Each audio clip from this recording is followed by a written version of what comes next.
परिषदेमध्ये आपण आला होता, काय प्रकार झाला? सर्वप्रथम मी माझा परिचय देतो. मी माहिती अधिकार कार्यकर्ता व सुप्रशासन कार्यकर्ता राजाभाऊ पवार.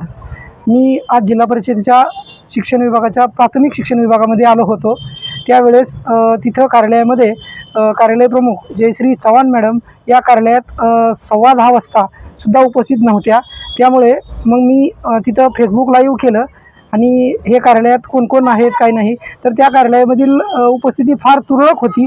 आणि शासन निर्णय सांगतोय की कोरोनानंतर 23 मे 2022 रोजी शासनाने बायोमेट्रिक प्रणालीप्रमाणेच हजेरी घेऊनच पगार करण्यात यावा असा शासनाचा 23 मे 2022 रोजीचा शासन निर्णय आहे. तरीसुद्धा या कार्यालयामध्ये बायोमेट्रिक प्रणालीप्रमाणे पगार केला जात नाही. रजिस्टरवरती सह्या करून पगार केला जातो. त्यामुळे कार्यालयातील अधिकारी कर्मचारी कार्यालयात सकाळी 9:45 उपस्थित राहत नाहीत. हे चित्र पुरावा म्हणून आम्ही फेसबुक लाईव्ह केलं. फेसबुक लाईव्ह केल्यानंतर तिथून आम्ही जिल्हा परिषदेच्या मुख्य कार्यकारी कार्यालयामध्ये आलो. इथे तक्रार करण्यासाठी आलो होतो. तर तिथं आल्यानंतर तिथं महिला व बालकल्याण विभागाच्या पंचाळ मॅडम त्या कार्यालयात गेलो. तर त्या कार्यालयात सुद्धा त्या मॅडम उपस्थित नव्हत्या. 11 वाजल्यामुळे आम्ही त्या कार्यालयात पोहोचलो. त्यावेळेस त्या 11 वाजता त्या कार्यालयात नव्हत्या. त्याच्यानंतर आम्ही जिल्हा परिषदेच्या मुख्य उपकार्यकारी अधिकारी घोरपडे साहेबांच्या कॅबिनमध्ये गेलो.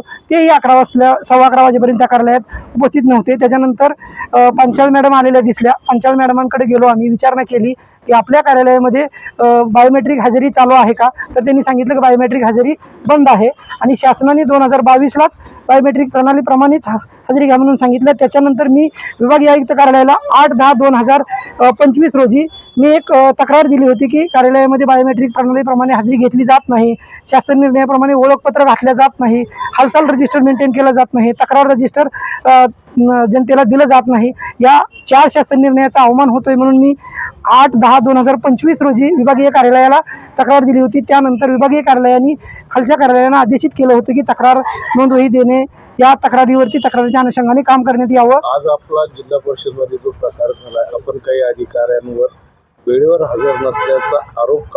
हो, मी हे फेसबुक लाईव्ह केल्याचं जिल्हा परिषद CO साहेबांना भेटलो आणि त्यांना सांगितलं. त्यावेळेस त्यांनी सांगितलं की कार्यालयात उपस्थिती 9:45ला राहायला पाहिजे आणि ह्याचा लगेचच तुम्ही तक्रार द्या, तुम्ही तक्रारीच्या अनुषंगाने लगेच परिपत्र काढायला सांगतो. आणि आमच्यासमोर घोरपडे साहेबांना त्यांनी लगेच पत्र काढायला सांगितलं. आणि मी त्यांना परत प्रश्न केला की सर, जर आता खालच्या कार्यालयाला तुम्ही पत्र काढल्यानंतर बायोमेट्रिक प्रणाली चालू झाली आहे ही मला कसं कळेल? तर ती मला प्रत्येक कार्यालयानं तक्रारदार म्हणून बायोमेट्रिक हजेरी चालू केल्याचं एक पत्र मला देण्यात यावं. तर तसं त्यांनी सांगितलं. आणि जिल्हा परिषदचे CO यांच्याशी आपली जी चर्चा झाली त्याच्यावर आपण समाधानी आहात का? आता ते आश्वासन दिलंय त्याच्यावरती समाधानी आहे. बघूया पुढे कारवाई होती का नाही का, हे फक्त आश्वासनच राहतं. याच्या अगोदरही आम्ही जिल्हा परिषदेच्या COंकडे 2-3 तक्रारी दिल्या तरी त्याच्यावरही काम झालेलं नाही. त्याच्यामुळे याच्यावर काम होईल का, झालं तर आम्ही समाधानी होऊ, अन्यथा नाही झालं तर आम्ही याच्या पुढे तक्रार करू, आंदोलन छेडू. या गोष्टी आम्हाला परत एकदा कराव्या लागतील. तर जिल्हा परिषद CO साहेबांना आमची विनंती आहे की त्यांनी जे आश्वासन दिलेलं आहे त्या आश्वासनाप्रमाणे काम व्हावं.